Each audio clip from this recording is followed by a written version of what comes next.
यही नेपाल के लोग इज्जत के तौर पर नेपाल के सेना प्रमुख की उपाधि देंगे कि आप नेपाल के भी सेना प्रमुख हैं और भारत के भी सेना प्रमुख हैं। ये परंपरा भारत और नेपाल में बहुत पहले से आ रही है। ये दादाजी जो हैं वो बिगाड़ने की कोशिश कर रहे हैं। कृपया करके हम लोग को मत लड़वाइए आप अपनी चक्कर में यहाँ पर। और हम लोग भी नेपाल के जो सेना प्रमुख होते हैं थापा साहब, इन लोग को हम लोग भी ऑनररी इज्जत के रूप में देते हैं कि आप भी भारत के सेना प्रमुख हैं। यानी इतना अच्छा संबंध को ये भाई साहब बिगाड़ने पर लगा हुआ है। हद है भाई साहब, ये गजब है। इतिहास में इसको पढ़ाया जाएगा कि एक ऐसा भी प्रधानमंत्री था। हमारे यहाँ एक तो इसी को मामा थे, नाम था उनका कंस मामा, आपको तो पता होगा।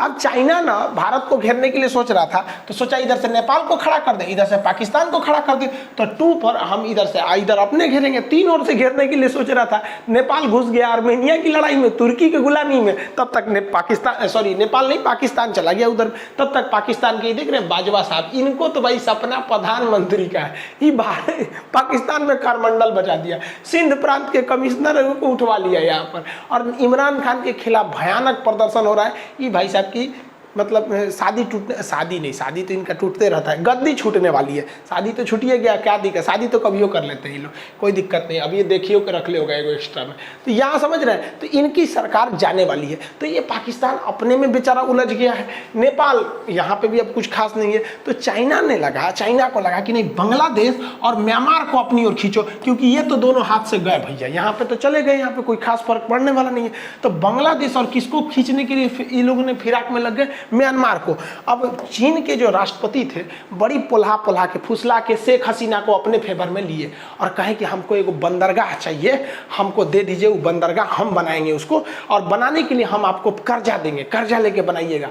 तो मोदी जी बुलाए चुपे से शेख हसीना को, रे इधर आ, पगली कहीं की काहे लिए जा रही है उधर चाइना में, फंसा देगा तोरा कर्जा देके, ओकर बंदरगाह ले लेगा। देख रही है श्रीलंका का हाल हुआ।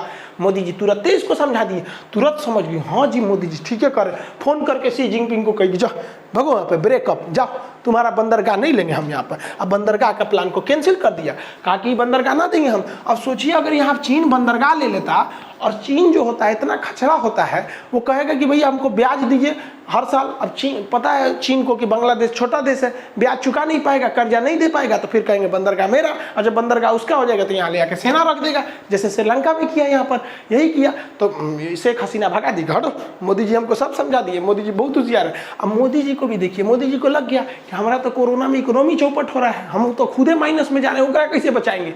तो मोदी जी ने जिनपिंग यहाँ जापान को आगे कर दिया, कहा कि जापान को तुम बनाओ बंदरगाह। तो एक और बंदरगाह जापान को दिला दिया गया, और जापान फिराक में जो बांग्लादेश का सोनाडिया जो बंदरगाह है, इसको रिकंस्ट्रक्ट करने की भारत और जापान मिलकर। अब चाइना का मुंह लटक गया, किसे चुरा कहीं का, नेपाल भी गया, पाकिस्तान भी गया, बांग्लादेश को। अब वो सोचा म्यांमार को अपने फेवर में लिया जाए, क्योंकि भारत और म्यांमार को अगर खरमंडल मचा देंगे तो पूर्वोत्तर राज्य का विकास रुक जाएगा। तो ये क्या किया, म्यांमार की जो सबसे प्रमुख लीडर हैं आंग सान सू की को अपने बात में उलझाया, इस शी जिनपिंग यहाँ का हमारे फेवर में आ जाओ। मोदी जी फिर उठा कहेंगे आंग सान सू की हमारी बात में हम तो समझाते हैं। मोदी जी महिला उला को बड़ी अच्छा से समझा लेते हैं। वो ओली जो है ना नेपाल वाला पुरुष है ना, तो मोदी जी ओकरो समझा दे रहते, वो भी मान गया रहता, महिला उला को समझा लेते हैं। मोदी जी बहुत होशियार है। कहेंगे पगली कहेंगी कौन जी चाइना के फेवर में जा रही है। चाइना ने इसको पनडुब्बी देने के लिए कर रहा था, तो मोदी जी को लगा कि सोचा पनडुब्बी देगा तो फिर हथियार भी देगा, पनडुब्बियाँ खाली थोड़े चलाएगा, उसमें टारपीडो मिसाइल उसाइल लगेगा कि नहीं। तो मोदी जी समझा दिए कि हमसे ले ले, हमसे तुम भाड़ा पे ले ले। तो हद है मोदी जी को, देखो भाड़ा पे पनडुब्बी बेच दिया आदमी, गजब। हम पिछले 2 महीना से चिल्ला रहे हैं मोदी जी EMI पे ब्रह्मोस मिसाइल दीजिए वियतनाम को।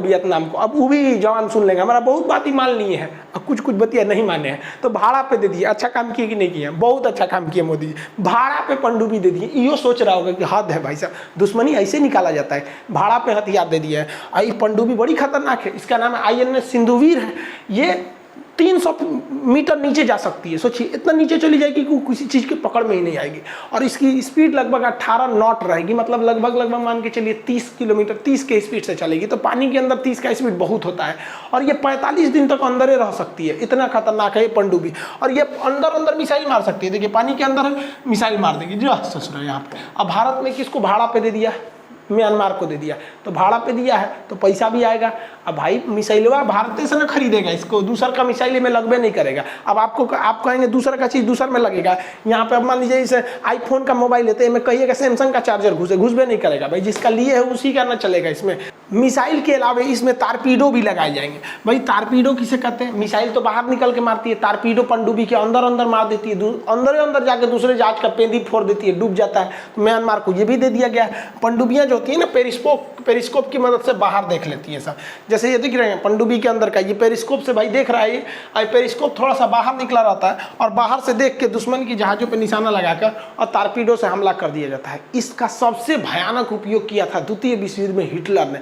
अमेरिका की तो ज़्यादातर जहाज़ों को ध्वस्त कर दिया था, इतना भयानक ध्वस्त किया था कि अमेरिका ने आदेश दिया था कि सारी जहाज़ें ग्रुप में चले सब, नहीं तो मार के गिरा दे रहा है। तो अब वो ग्रुप में खोज के मार के गिरा देता था कि कौन मेन जहाज है, जर्मनी मार के गिरा देता था। तो पनडुब्बियों को हम साइलेंट किलर के नाम से जानते हैं, लेकिन इसकी खराबी क्या आती है, इसमें जगह बहुत कम होता है। देखिए कितना कंजस्टेड है, ये हरा रंग का देख रहे हैं, ये मिसाइल है, यही तारपीडो है, पानी के अंदर चलता है, ये भी तारपीडो है, ये सब तारपीडो है। तो उसके बीच में खाली जगह है, भाई लोग योगा कर रहे हैं, जरूरी है आप लोग स्वस्थ रहने के लिए, क्योंकि पानी के अंदर रहते हैं। आप देखेंगे कितना कंजस्टेड एरिया रहता है, इसमें बेचारे सोए रहते हैं सब फौजी। यहाँ पे इतना कंजस्टेड एरिया में पनडुब्बी में सोए रहते हैं। अगर आप ध्यान से देखेंगे तो ये लोग डाइनिंग टेबल पे खाना खा रहे हैं, लेकिन ऊपर देखिए यहाँ पर ये सब देख रहे हैं ऑपरेशन थिएटर है।